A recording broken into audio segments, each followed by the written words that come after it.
પેન્સિલ્વેનિયાના બટલરમાં અમેરિકાના પૂર્વ રાષ્ટ્રપતિ ડોનાલ્ડ ટ્રમ્પ પર જીવલેણ હુમલો થયો હોવાની ઘટના પ્રકાશમાં આવી। અમેરિકાના પૂર્વ રાષ્ટ્રપતિ ડોનાલ્ડ ટ્રમ્પ પર જીવલેણ હુમલો થયો છે।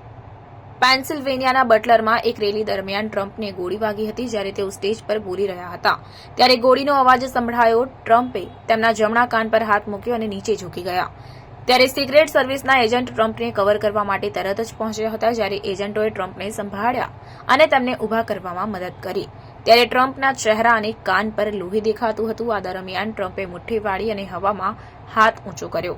આ પછી ગુપ્ત એજન્ટો ટ્રમ્પને સ્ટેજ પરથી ઉતારી કારમાં બેસાડી અને ત્યાંથી લઈ ગયા હતા।